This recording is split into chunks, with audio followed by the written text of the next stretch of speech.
Fala meu povo, tudo certo? Dia de resenha literária hoje. Mudança de cenário porque dentro do lugar onde eu gravo tá quente para um inferno. O Rio Grande do Sul tá pegando fogo de novo. Não dá pra entender, né? Não dá pra entender. Aí eu resolvi botar pra rua aqui pra tomar um ar enquanto ainda é possível, porque agora são 7h30 da manhã e nós já estamos com 30 graus. Então, né, hoje vai ferver o negócio. O motivo da resenha hoje é sobre um livro do Ken Follett, de 1983, O Voo da Águia. Mais um dos livros que fazem parte da minha coleção do Follett. Eu tô lendo não em ordem cronológica, mas de acordo com como o coração bate, né? Então eu vou pegando e vou lendo o negócio, tá? Se vocês escutarem um barulho externo, que nós estamos na rua, né? Então você sabe como é que é o negócio, né? Esse livro aqui é da editora Record, certo? Com 410 páginas, tá? A diagramação, ela é boa. As letras um pouco próximas uma da outra. Folha branca. Ele foi um presente da minha amiga Marta. Antes de falar sobre o livro, se inscreva no canal, dê o joinha e compartilhe. Os links úteis estarão aqui embaixo, grupo de WhatsApp, grupo de Telegram, os links da Amazon e também os links para a loja de camiseta, tá? www.rodrigão1002.com.br.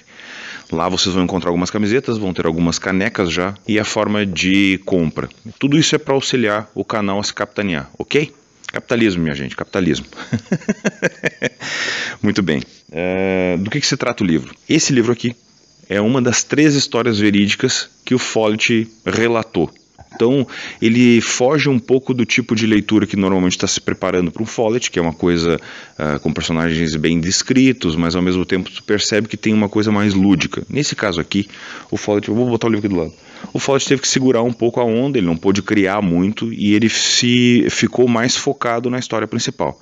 Tanto é que me chamou muita atenção isso, né? Porque o Ross Perot, que é o dono da empresa de sistemas, que está criando no final dos anos 70, informatizando o sistema previdenciário do Irã, ele me chamou muita atenção porque ele é o Tony Stark da vida real, né? É um ex-combatente, né? Piloto de avião, filantropo e bilionário. Gênio, bilionário, playboy, filantropo. O cara é o Tony Stark da vida real, né? E aí eu fui pesquisar e realmente o cara é tudo isso mesmo. Ele morreu faz pouco tempo, mas o cara realmente, durante a vida dele, ele era extremamente agressivo nos negócios, era um cara e ele contratava pessoas que normalmente também eram ex-combatentes, porque tinha aquela história do exército na cabeça dele, sabe? E isso pra mim foi uma coisa muito legal, porque pra tu conseguir vislumbrar melhor a história do livro, só entendendo esses fatos, sabe? Então é aquele livro que tu precisa sair um pouco da literatura e pesquisar. O final dos anos 70 no Irã, que foi ali a queda de um Shah para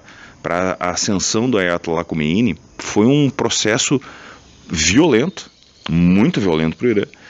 Mas ao mesmo tempo o governo que se postou era a revolução do povo. Só que é o seguinte, como toda revolução e como todo governo que ele é mandatário, né, que são ditaduras, eles são extremamente corruptos. E no Irã não foi diferente disso. Então os funcionários da EDS, sistemas, que no fim das contas depois, no futuro, foi comprado pela Dell, a Dell comprou a EDS Sistemas, eles entraram no meio desse negócio. Por ter negócios mais arrojados, eles acabavam indo para uma situação de países onde era possível que ele prosperasse e, ao mesmo tempo, criasse sistemas novos, criasse um negócio meio do zero. Isso funciona? Claro que funciona, eles precisam de profissionais assim. Mas aqui nesse caso existe um certo eufemismo, porque apesar do Follett ser inglês, ele estava relatando uma história, e essa história é contada através dos pontos de vista das pessoas que realmente viveram aquilo, e consequentemente há uma certa mistura das crenças dessas pessoas para com o que aconteceu. Isso é bom, isso é ruim?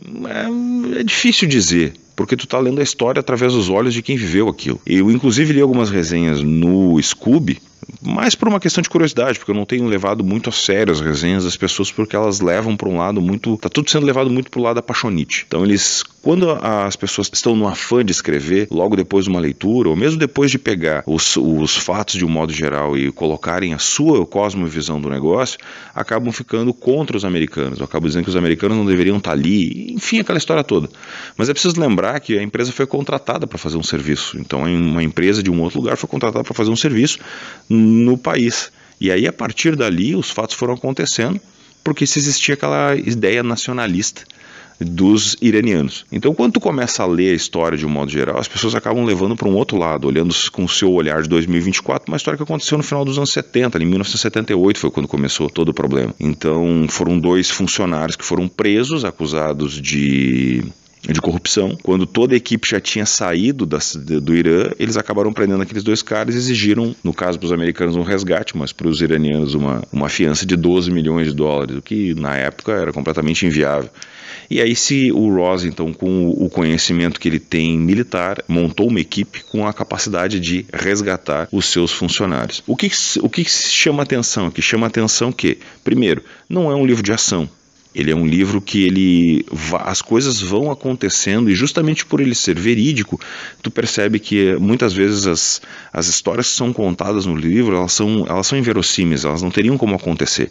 E aí quando tu pega um livro narrando esses fatos e contando, obviamente tem diálogos, ele não é todo descritivo, mas tu percebe que as coisas não funcionam bem desse jeito, sabe? Tu não vai ter lá o mocinho que vai sacar uma arma e vai matar 65 pessoas com 6 balas. Não acontece isso. Se você vai para esse livro esperando isso, não vai dar certo. O que demonstra o livro aqui é o seguinte: eram pessoas que estavam focadas numa missão e com os seus conhecimentos eles foram criando alternativas para conseguir tirar as pessoas do Irã. É muito mais próximo da realidade esse livro aqui do que necessariamente os outros livros de ação que a gente costuma ler. Ainda mais numa época que a gente não tinha internet, os meios de comunicação eram mais difíceis, o país estava tomado, tinha uma revolução acontecendo. Então são uma série de coisas que vão acontecendo ali. Isso fica muito claro quando tu começa a pegar livros assim para ler e tu vai intercalando outras leituras mais aventurescas. Tu percebe que os personagens que estão ali, eles seguem as suas linhas morais. Então vamos citar um exemplo do Ross, então, que é ou do Bull. Vamos citar o exemplo do Arthur Symons Bull, que é o cara que tira do papel toda a questão, que é um ex-militar, aposentado, que perdeu a mulher, não sei o que e tal. Então ele tem todo um contexto que vai sendo contado para explicar por que ele é chamado de touro. Que é aquele cara que não desiste. Ele vai errar uma vez, vai errar duas, e ele vai aprendendo com os erros e as situações vão acontecendo e a gente pode tirar muito ensinamentos dessa personalidade para a nossa vida. Porque a nossa vida não deixa de ser uma série de tentativas, né, erros e acertos, e aí tu vai trabalhando. Então aquele cara focado, ele vai lá, ele vai trabalhar, ele vai fazer o que for preciso para atingir o objetivo dele. Em contrapartida, se tu pegar um dos vilões da história, são caras que têm mais ou menos a mesma ideia, mas eles não estão tão focados porque eles não estão lutando pela vida deles, e sim por interesses pessoais e dinheiro. Então são 2 lados de uma mesma moeda, mas ao mesmo tempo tu começa a perceber que faz todo sentido dentro da vida real. Numa aventura descrita, vamos pegar qualquer outro livro do Follett, o Voo da Vespa, por exemplo, que apesar de ser um livro excelente, tu percebe que é uma história mais focada na ficção, totalmente focada na ficção. Ela tem contextos históricos, mas ela é focada mais na parte ficcional dos acontecimentos reais. De novo, não estou julgando se é bom ou se é ruim, simplesmente dizendo que são fatos completamente diferentes. Foi um livro que me animou bastante. Ele foi um pouco mais lento de ler por causa da diagramação, eu levei um pouco mais de tempo para ler, e aí eu acabei colocando outras leituras no caminho justamente por causa disso, mas é um livro muito bom. A minha nota do Scooby vai aparecer aqui embaixo, né, como normalmente eu tenho feito, e eu fiz uma resenha escrita lá também. Vale a pena ler? Vale a pena ler. Para quem já leu mais Follett, vai perceber que o livro é totalmente diferente, então tem que se acostumar um pouco com uma leitura de um autor que estava começando e que ele foi pago para fazer uma história verídica. E o Follett deixa claro isso no prefácio e numa carta que tem atrás que ele recebeu, né, de que ele recebeu essa carta do Ross Perot para escrever a história, para não deixar passar isso. E é bastante interessante aqui, que ele diz aqui ainda, era o tipo de coisas que eu vivo a inventar todo o tempo. Era um romance de Ken Follett. E era tudo verdade. Fiquei gamado pela história, espero que vocês também. Então aqui ele conta que quando ele recebeu a história, foi pesquisar o que realmente tinha acontecido, e todos os elementos de uma história de Follett estavam ali, mas era verídico. Então por isso que ele quis fazer o negócio. Fica a dica aí do Voo da Águia, que tem uma adaptação. Irã, um país em revolução. Sou um oficial do Exército Secreto Islâmico do Partido de Deus. O começo do inferno para 2 americanos, prisioneiros nas mãos de fanáticos. Então todos os americanos vão se transformar em alvo. Uma crise que transformou executivos em máquinas de guerra, detonando a mais espetacular operação de resgate. O Voo da Águia, com Burt Lancaster e Richard Crenna. Minissérie em 8 capítulos. Estreia nesta segunda, dia 11, depois do Fantasma da Ópera.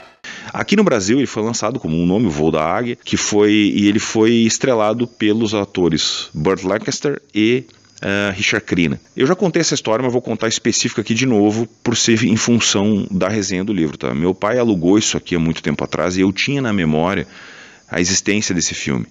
E por ser 2 fitas, isso e aquilo. Só que eu não imaginava que ele era do Follett, esse livro. Essa história que o Follett tinha escrito e que o roteiro dele, o livro dele, tinha baseado o roteiro do filme. Quando eu fui pesquisar agora que eu percebi que realmente foi um dos filmes que meu pai mais gostou e consequentemente hoje o Follett é um dos autores que eu mais gosto. Por ser uma história verídica talvez, ou da forma como ela foi colocada na tela, realmente meu pai se apaixonou, olhou o filme 2 vezes no final de semana, e vamos lá, né, num filme de 2 fitas, ele acabou olhando, né, que é um dos melhores filmes que ele tinha visto e tal, enfim.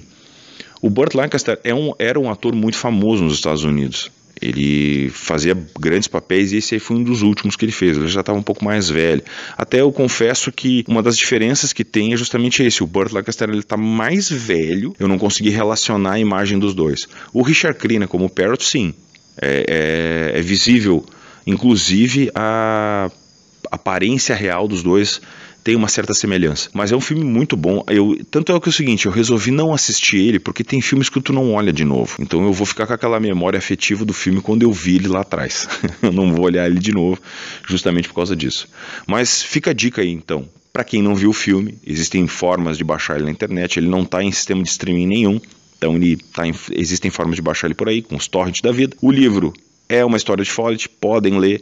Ele é um pouco diferente, mas ainda assim muito bom. E vida que segue, né, gente? Vamos lá. Essa semana vai ser alguns conteúdos de resenha, tá? Eu vou dar uma aliviada nos assuntos e essa semana vai ser basicamente só resenhas de livro com histórias, tá? Mas tem umas histórias bem legais aí que vão sair essa semana, ok? Fica a dica então de mais um livro para vocês lerem. Forte abraço a todos, muito obrigado pela audiência. Até o próximo.